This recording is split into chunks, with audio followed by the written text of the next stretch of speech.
Hai, selamat malam. Terima kasih telah mengklik video ini. Menghasut manusia menuju kesesatan dan menjadikannya tumbal melalui sebuah perjanjian tanpa manusia sadari merupakan sebuah pekerjaan, bukan pekerjaan. Ya, itulah sifat iblis. Pada video kali ini saya akan menceritakan ringkasan cerita dari film horor Amerika dengan judul The Ascent. Film ini dirilis pada tahun 2019 dengan disutradarai oleh Perry Reginald Theo dan dibintangi antara lain oleh Robert Kaczynski. Langsung saja seperti apa kisahnya dan kini ceritanya. Awal kisah diceritakan seorang bocah sedang memberontak di bawah pengaruh iblis. Ia sedang kerasukan. Dan ia sedang ditangani oleh seorang pendeta bernama Lambert. Namun usahanya gagal, si bocah kecil malah meninggal di tempat. Singkat cerita, Lambert dipenjarakan karena dianggap sebagai pendeta kontroversi. Di sisi lain, seorang montir dan juga seniman tulang sedang bekerja di sebuah bengkel milik Rondas. Akhir-akhir ini pengunjung bengkel sepi, bahkan tidak ada sama sekali. Oleh karenanya, Rondas hanya memberikan upah sebesar $40.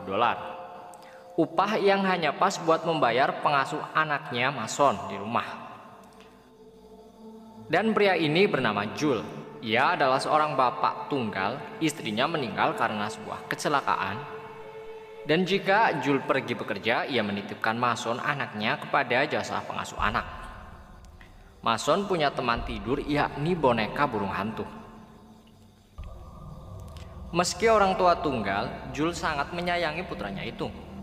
Jules juga mengidap penyakit, entah penyakit atau pengaruh iblis. Intinya dia sering merasa pusing dan penglihatannya perlahan menjadi kabur dan kemudian diperlihatkan sebuah kecelakaan yang menimpa istrinya pada bulan lalu.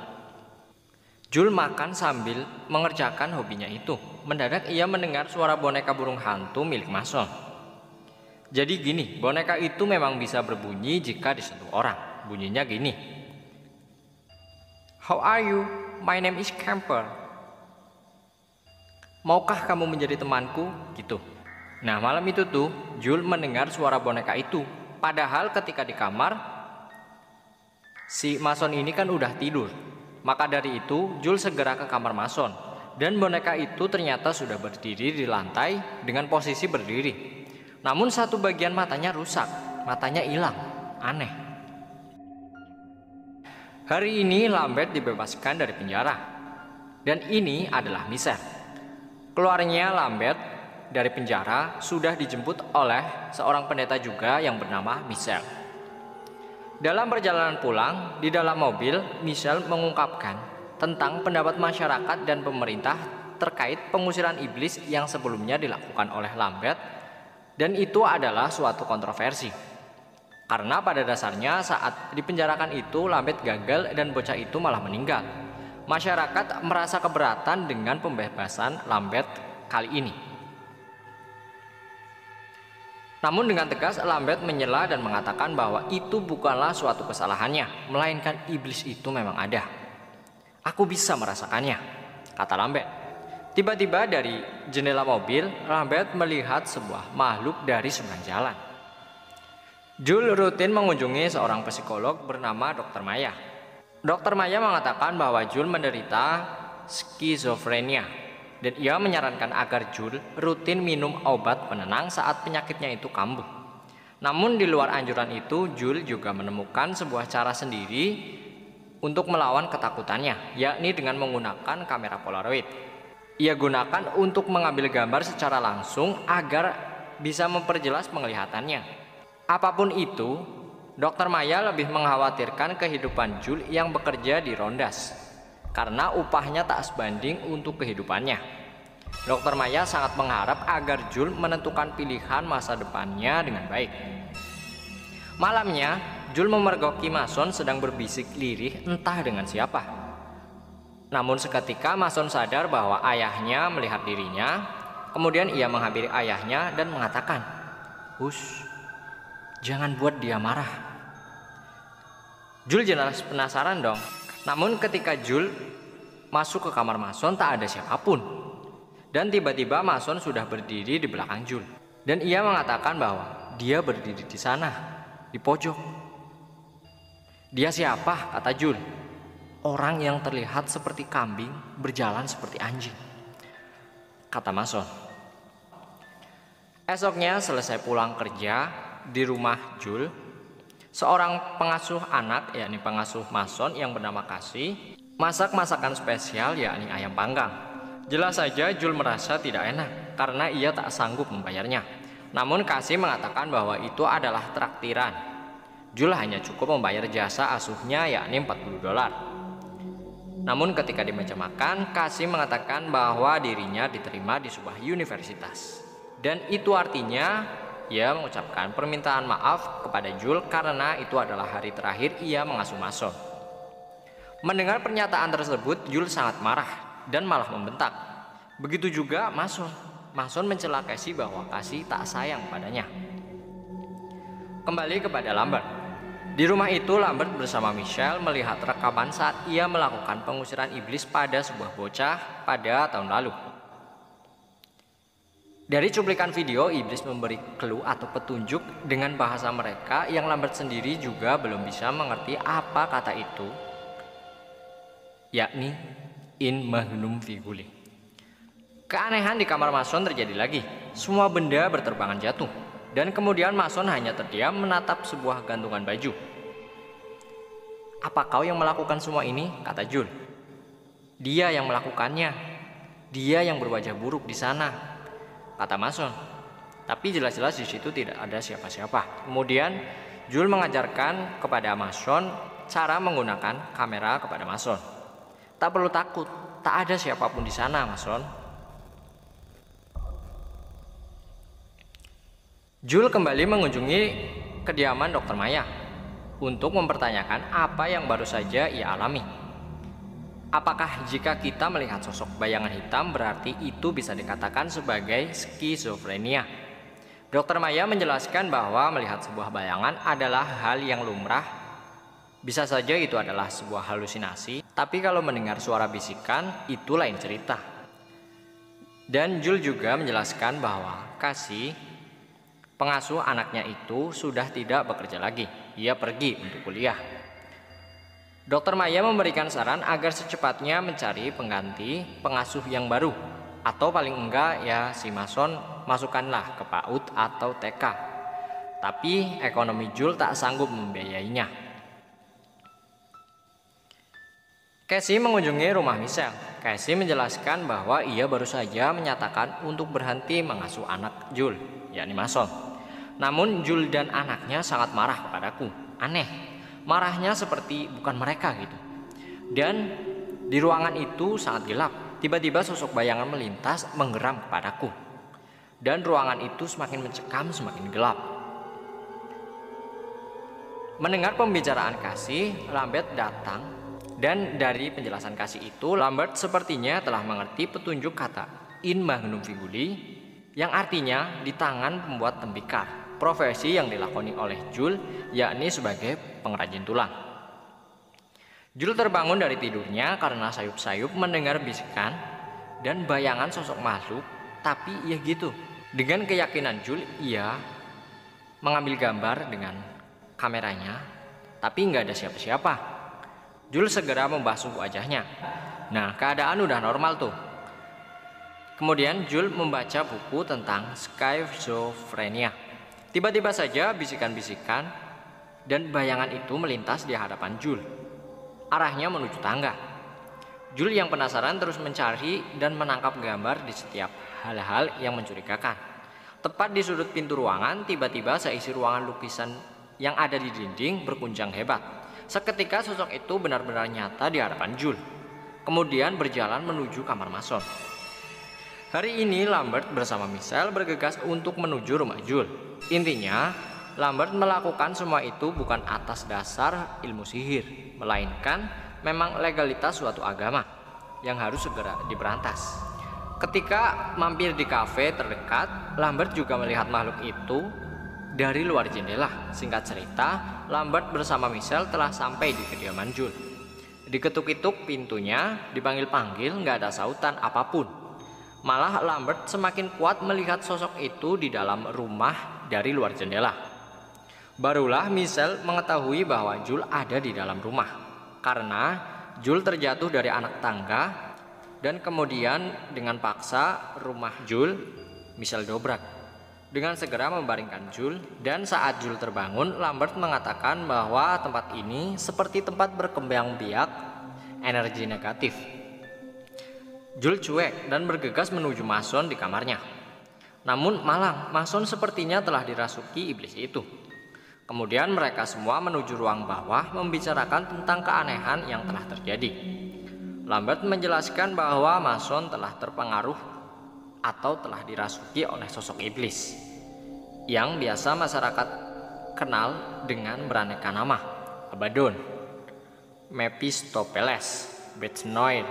Di seluruh dunia disebut Lucifer, pangeran kegelapan atau setan. Mendengar itu, Jules menepis perkataan Lambert. Maksudmu keluargaku telah ditandai setan gitu? Lambert mengatakan semua bisa diatasi selagi masih ada waktu, yaitu dengan melakukan ritual pengusiran iblis dengan keyakinan terhadap Tuhan. Jules enggan mendengar omong kosong itu. Ia ingin bergegas pergi menelan obat penenang.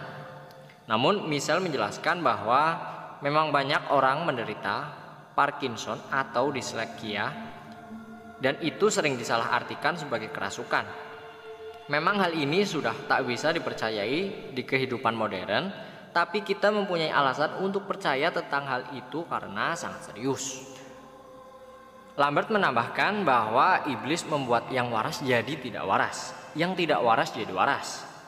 Di kehidupan modern, hal-hal tersebut sudah tertutup oleh masyarakat modern, hingga kita terlena dan lupa keberadaannya. Dan pada saat itu dia menjadi semakin kuat menghasut manusia. Yang lebih parah, kau tidak sadar. Kau tidak tahu siapa dia. Dia bisa saja merenggut jiwa manusia, termasuk anakmu, Mason. Oleh karena itu, kita harus segera melakukan pengusiran setan. Dulu hal ini dianggap tidak benar, namun sekarang telah dinyatakan legal sebagai keagamaan. Akhirnya, Jules menyerahkan semuanya kepada Lambert. Yang terpenting anaknya bisa selamat. Michelle mengatakan bahwa Jules tak perlu khawatir. Dr. Hawkins sedang dalam perjalanan ke sini, dan ternyata beliau telah sampai. Setibanya di sana, Dr. Hawkins segera mengecek keadaan Jules, tapi Jules menolak. Tak perlu, periksa saja anakku. Setelah diperiksa secara medis, Mason dinyatakan sehat. Namun saat menggunakan stetoskop di bagian pinggang, Dr. Hawkins mendengar bisikan makhluk itu di dalam perutnya. Dokter menjelaskan kepada Jules bahwa ia mendengar bisikan dengan bahasa Latin. Michelle memotong perkataan dan ia mengatakan bahwa itu adalah orang ketiga. Mereka kemudian kembali ke bawah. Lambert menjelaskan lagi maksud Dr. Hawkins. Menurut ilmu pengetahuannya, ada 6 tanda klasik untuk seseorang dinyatakan sebagai kerasukan. Pertama, ketidaksukaan terhadap salib, matanya yang berputar. Apa yang baru kita lihat dan kita saksikan tadi adalah bahasa yang tidak diketahui oleh orang lain. Jules kemudian menyela. Apa itu yang disebut seseorang mengalami kerasukan? Kemudian terjadilah perdebatan kecil di antara mereka, antara percaya dan tidak percaya. Namun tiba-tiba saja lampu temaram ruangan tersebut berkedip redup terang. Dan dari seberang ruangan, Jules melihat sosok Mason. Tapi setelah dihampiri tak ada Mason. Tiba-tiba Michelle menepuk pundak Jules dan mengatakan bahwa Mason sudah bangun. Semua kemudian bergegas menuju kamar Mason. Mason sudah dalam posisi duduk di kasur dengan tatapan tajam dan menggeram berkata dengan bahasa Latin. Kemudian saat Jules mendekat menghampirinya, ia malah menerka Jules dan mencekiknya. Akhirnya kali ini Jules benar-benar percaya tentang kerasukan itu dan menyerahkan tanggung jawab penuh kepada Lambert. Lambert memberikan perintah kepada Michelle untuk mempersiapkan segala perlengkapan yang dibutuhkan untuk melakukan ritual pengusiran iblis. Sementara Jules ditugaskan untuk mengikat tangan dan kaki Mason agar tidak memberontak. Tapi Mason terus menggeram, beradaptasi menggunakan bahasa mereka. Ia mengatakan, Tuan Jules Clark, kamilah yang memerintahmu. Aku tak tahu apa yang terjadi. Kau harus bangun. Kau menyembah Tuhan yang salah. Kau dengar? Aku akan merobek jantungmu. Jul menanggapi perkataan itu dan mengatakan bahwa kau bukan mason. Kemudian Jul segera pergi meninggalkan kamar mason. Tiba-tiba saja mason memanggil ayah. Namun ketika Jul berbalik, sosok bayangan makhluk itu berada tepat di belakang mason. Tiba-tiba Lambert datang menenangkan Jul. Kemudian Michelle datang dan prosesi pengusiran iblis akan segera dilakukan. Sebelum dimulai, Lambert mengatakan bahwa selama prosesi ritual, Jul tidak boleh terlibat di dalamnya demi kelancaran prosesi tersebut. Oleh karena itu, mereka semua masuk, sementara Jul menunggu di depan kamar mason dan sesekali mengintip dari celah lubang kunci. Penyakit Jul pun suka kumat, pusing, suara frekuensi tinggi, melengking, dan disusul dengan bisikan-bisikan. Tapi Jul tetap tenang dan mengambil kameranya, dan kemudian mencari lagi keanehan-keanehan di sekitar ruangan. Tapi ya gitu, kadang matanya benar-benar melihat sosok itu, tapi tangkapan kamera tidak bisa mendapatkan hasilnya. Jul benar-benar ketakutan kali ini. Dan sosok itu selalu menghantui Jul. Hari pertama ritual tersebut gagal. Michelle mendapat serangan berupa darah mengucur deras tepat ke arah wajahnya. Sebenarnya Dr. Hawkin tak percaya tentang kerasukan, namun ia percaya jika semua atas dasar kesalahan dari seorang psikolog yang menjelaskan. Jul menjemur spray dan jubah pendeta itu. Tiba-tiba saja Dr. Maya muncul secara tiba-tiba. Jul kaget, namun Dr. Maya mengatakan bahwa bukankah sebelumnya aku sudah mengatakan bahwa aku akan berkunjung. Baiklah, kata Jul, tapi maaf. Sekarang lagi ada pendeta sedang melakukan pengusiran iblis. Mendengar itu, Dr. Maya terlihat marah dan merasa konyol dengan apa yang Jul lakukan itu. Gak masuk akal gitu loh. Tapi mau gimana lagi? Saya sudah melihat makhluk-makhluk itu, kata Jul. Akhirnya, Dr. Maya dipersilakan masuk ke dalam rumah Jul. Ia mendengar doa-doa, ritual, dan jeritan dari dalam kamar mason. Dr. Maya terus saja menyudutkan keputusan Jul yang dianggap salah. Ia justru merasa kasihan terhadap mason yang malah jadi korban kesakitan di dalamnya. Tak berselang lama kemudian Dr. Maya pergi. Nggak tahu kemana. Dan tak berselang lama juga Jul kembali mendengar bisikan itu lagi. Dan ia melihat sosok makhluk itu. Tiba-tiba pendeta keluar. Prosesi ritual pengusiran terhenti lagi. Dan kali ini Michelle muntah darah. Lambert sangat bingung karena ia merasa bahwa sekarang adalah hari terakhir, yakni hari di mana itu adalah hari persetujuan terhadap iblis. Dan dari lantai atas, Dr. Maya mengendap-endap masuk ke kamar mason. Ia mengatakan bahwa aku akan melindungimu. Aneh nih Dr. Maya. Jul kemudian teringat Dr. Maya. Dan ia segera mencarinya di atas. Dr. Maya lagi-lagi menyudutkan bahwa Jul itu salah, omong kosong. Mungkin itu karena kau belum minum obat yang kuberikan. Jul ingat, aku pernah memberikan suatu pilihan untuk mason.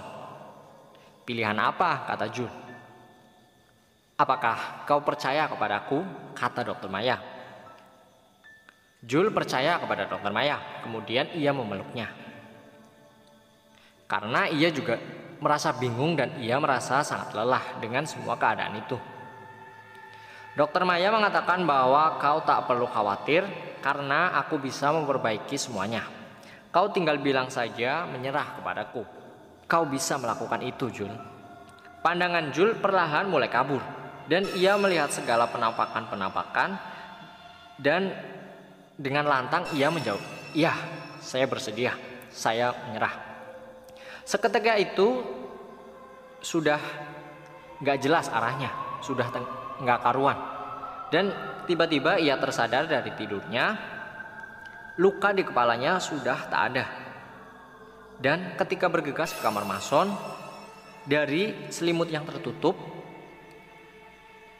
ternyata di situ adalah bukan mason, melainkan seorang pria terkapar, yakni diri Jul sendiri. Aneh. Barulah Jul menyadari bahwa ternyata Dr. Maya adalah iblis itu.